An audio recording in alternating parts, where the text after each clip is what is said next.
So hey, Mark here with 4x2 Travel, and so today I wanted to talk about traveling by Eurail in Europe.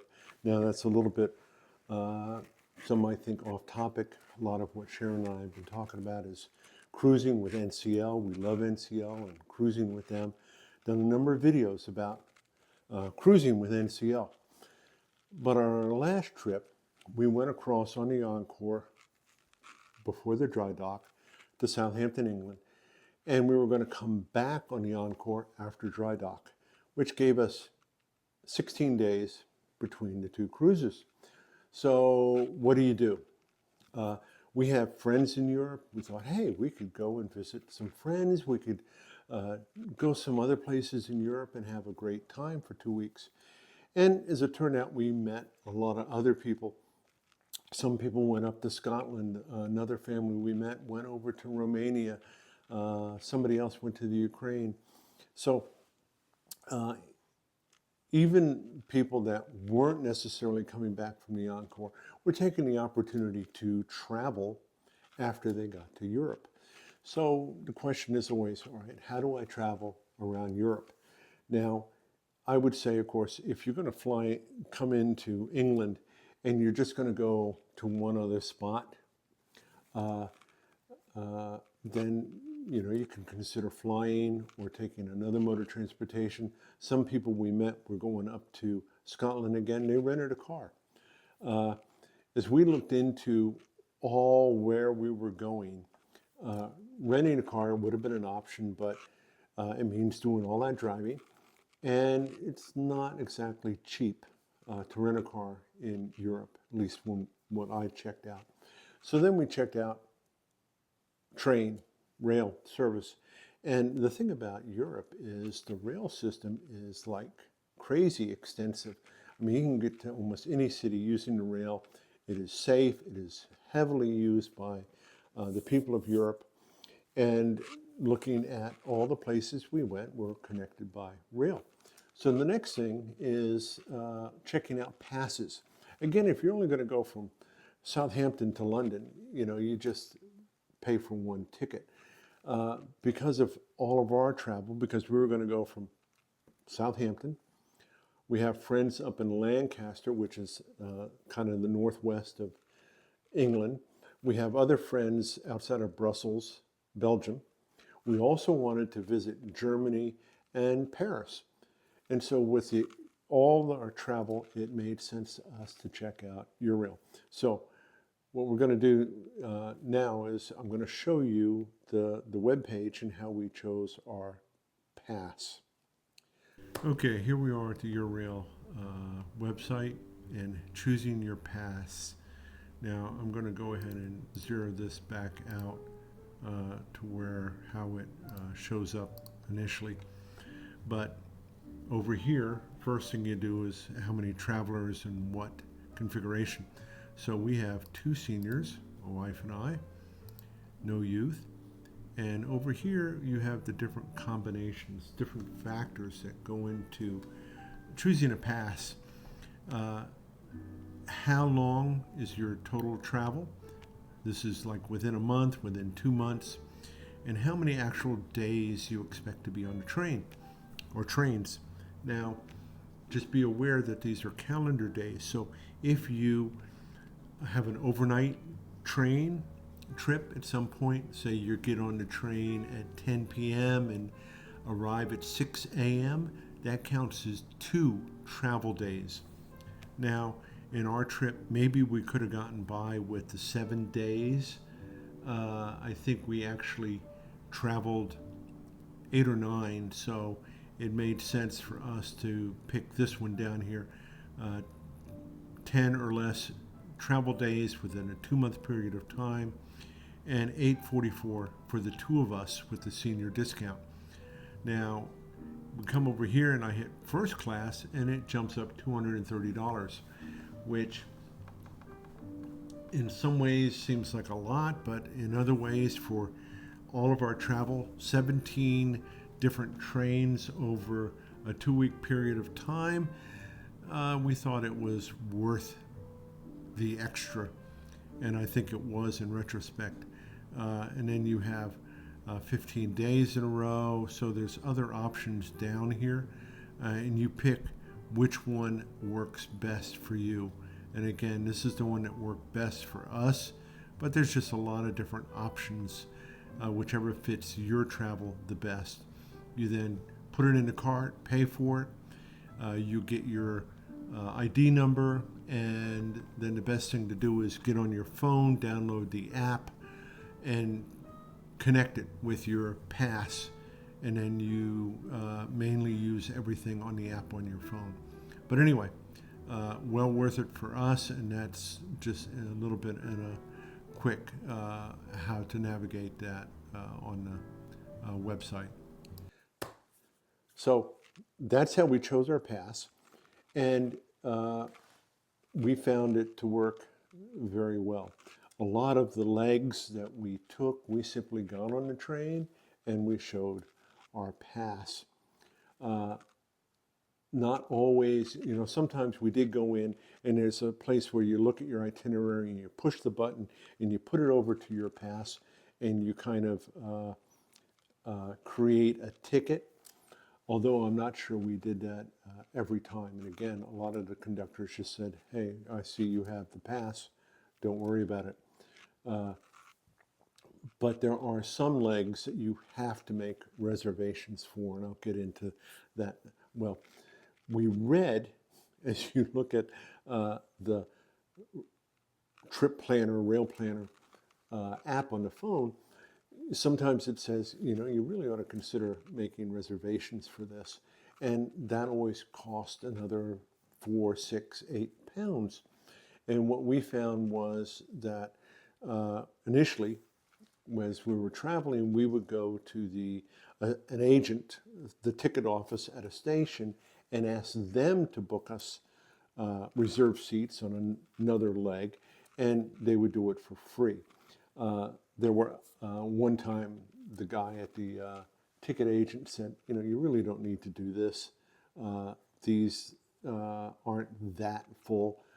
So just get on the train and go for it. And so a lot of our legs, we would do that. So initially we get into Southampton. And again, we're going from Southampton to Lancaster. And just like any Google Maps or whatever else, the Rail Planner app, you go in and say, I'm going from Southampton Central to Lancaster, UK. And it's going to give you all these different options. And it's going to tell you how long it's going to take. It's going to tell you the particular train company it's going on. It's also going to tell you how many times you have to change trains and approximately how long you have to get from one platform to another. And there's a feature in there where you can click on it and your preferences or whatever, and say, hey, I don't want any change less than 30 minutes or so. But I'm looking at everything going up to Lancaster, and we're going to have to change trains 2 or 3 times. So then sometimes you can go outside the box a little bit. So even though it says this is the most direct way, I'm going, well, I know that you're going to have regular trains from Southampton to London. So let's take it a leg at a time. So that was an easy route to do. And then there were plenty of trains that go from London. It was a Glasgow train to Scotland that stops in Lancaster. So that's a very popular route as well. Now, the issue there is that many cities that you go to, these rail stations, there's one main rail station in the city, and you're just going from platform to platform. You might have to go down the stairs, go underneath, go over the top, and down another set of stairs. But in cities like London and Paris, you have multiple train stations throughout the city. And in this case, the train from Southampton stops at Waterloo, but the other train we needed left Euston Station. So then you got to get from one station to another, which we just simply took the underground to do so. Now, you have to follow the signage, and the signage was pretty good to do that. The biggest thing to be aware of is that we were just, each had a carry-on and a backpack. And that wasn't too bad, because you find that in all of these stations, some have lifts, elevators, and some do not.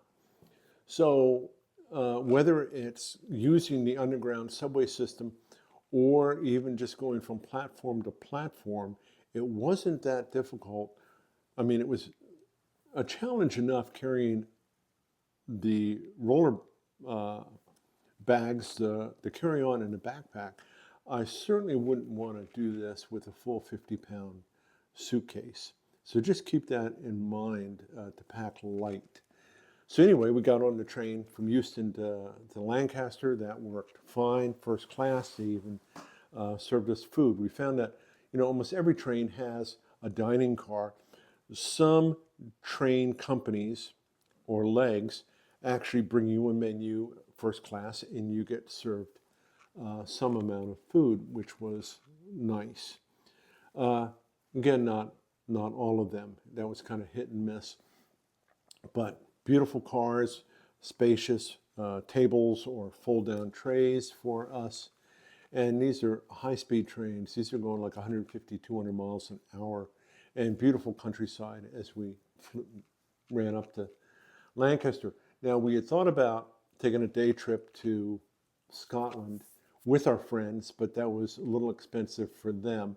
We did take a day trip to Manchester with them and checked out the Christmas market there and had fun with that. And that one we sat in second class because our friends were there. But then the fun part was we needed to go, next big trip was from Lancaster through London to Brussels, because our friends that we're staying at were Ligier outside of Brussels. That train, Eurostar, through the Channel, London to Brussels, you must have reserved seats. And that one I was able to, the other one I had issues with trying to reserve seats on the app for the just the rail service within England.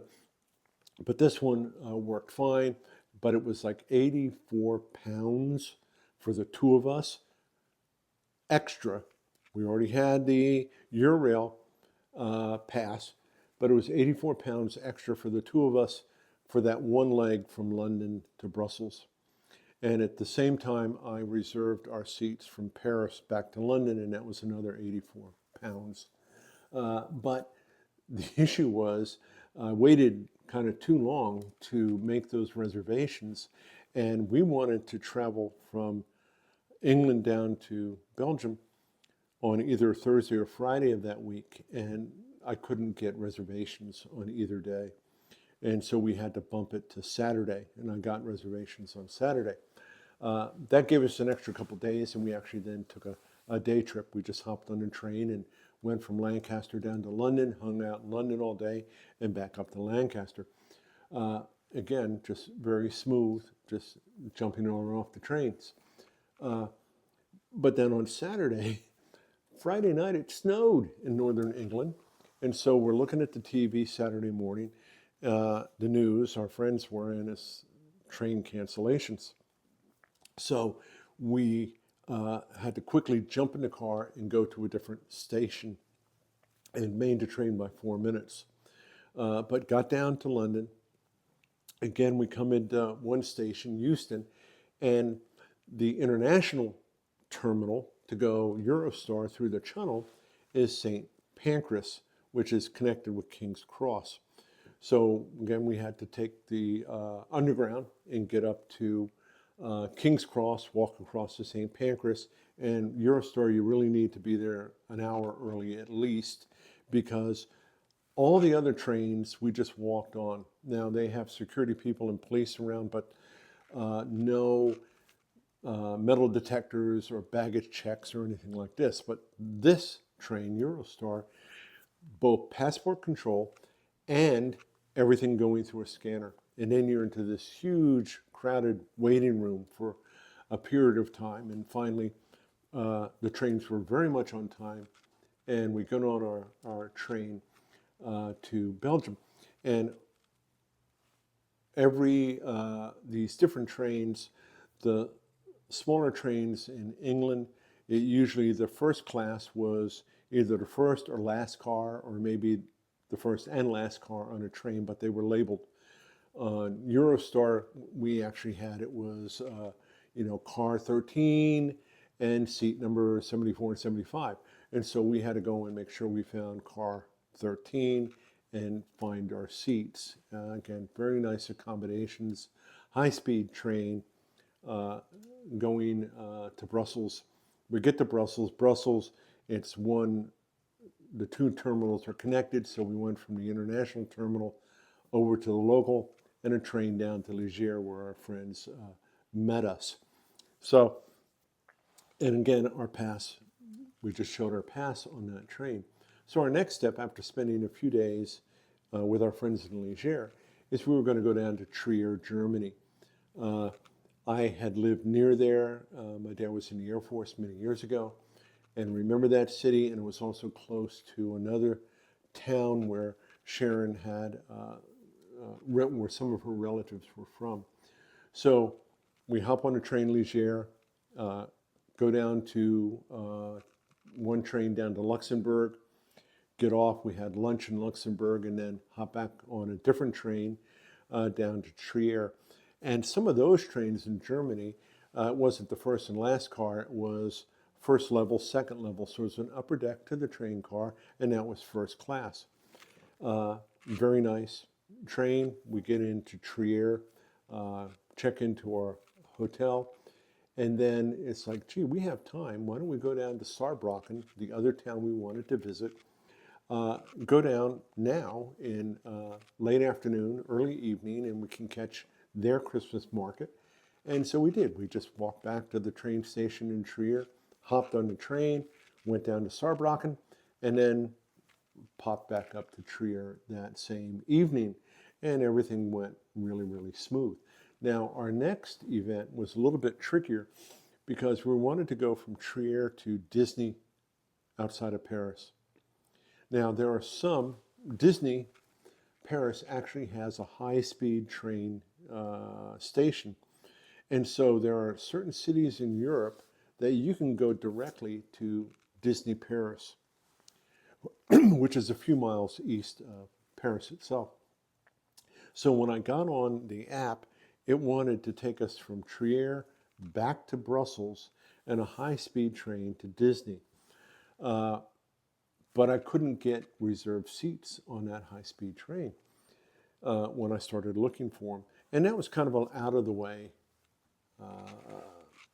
path. And so then I start looking at a map, and I'm going, well, I have Strasbourg, I have these other different cities that maybe we can get a train to a different city and another high-speed train to Paris, but none of that was working out. And so then it's like, all right, what if I just go from Trier to Paris, and then we figure out how to get from Paris Central out to Disney. And lo and behold, there was a high-speed train from Luxembourg straight to Paris. So all we have to do is take that same train we had on before from Trier up to Luxembourg. Now this one also required, it was a full train, it required reserved seats at, like, I think it was $50 for the two of us to reserve those seats and shoot across to Paris. Now, of course, we get to Paris, then we have to do kind of like the London thing again. You have multiple train stations, and we had to get from the high-speed station to a different station and take a commuter train out to Disney Paris. Now, as it turned out, we still got to Disney Paris like an hour earlier than had we gone through Brussels. So it was a little bit more of a hassle, but I think having navigated train station to train station with the underground in London made us feel a little bit more confident doing that with Paris. Now, we did it with Paris, although it wasn't as smooth as London, mainly because signage isn't as good, and The ticketing and turnstiles are just a little bit more, they don't work as well as what's in London, but we made it. So we overnighted in Disney.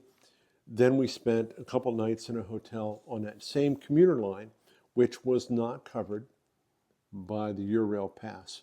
You'll find that the subways and some commuter rail systems are not covered by Eurail. So that commuter train from Disney to Paris was not covered.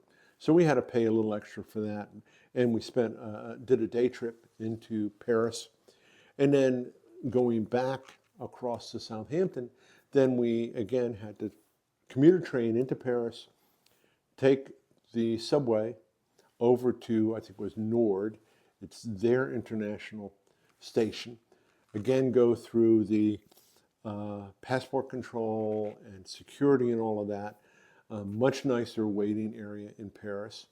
Then before you know it, we're on the train again, reserved seats from Paris up to London. We get up to London around midday, and have to do the shuffle again. So coming into the international station for Eurostar, St. Pancras, walk over to King's Cross, take the subway, just a couple stops over to Waterloo, and then hop on another train from Waterloo down to Southampton, and there we are. So again, we went on 17 different trains during that 2 weeks, 9 different days of travel. It all worked out. We never got lost. Sometimes it was a little bit of again, challenge following signage and figuring out which car we were on. But there was always people around, people that worked with the train companies and stations that were very open to help us and give us direction.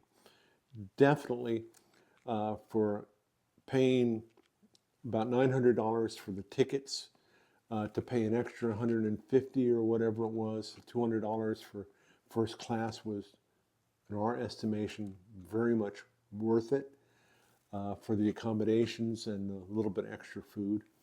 But would highly recommend using Eurail if you're going to travel at all through Europe and multiple places to go. Again, all the train stations in Europe tend to be very local. Of course, we then chose hotels that were within walking distance, and you can find that out when you're booking your hotels, how close they are to the train station, to eliminate the need of taking taxis. The only place we really had to take taxi service was in Southampton to get from the train station to the hotel we were staying at, because that hotel we didn't choose for proximity to the station, but because all the people on our cruise ship were staying, or a lot of them staying at the Moxie, and they were going to have some get-togethers at that hotel. But anyway, the app is a little bit of a challenge to use and to figure out.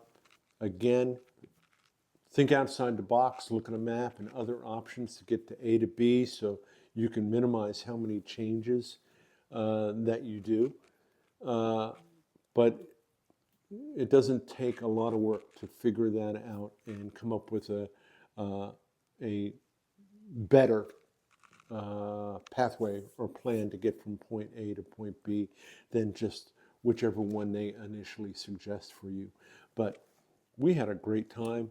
It got us all over Europe in 2 weeks, and it ended up being $1,300 with the extra seat reservations, $1,350 for all of that travel throughout Europe. So we thought it was a good deal, especially to travel first class. So anyway, if you have other questions more specifically about the train or subway or whatever else that we've talked about, then leave a comment, leave a question, and please subscribe and do all that stuff. So anyway, hope you have that you get to travel and travel well.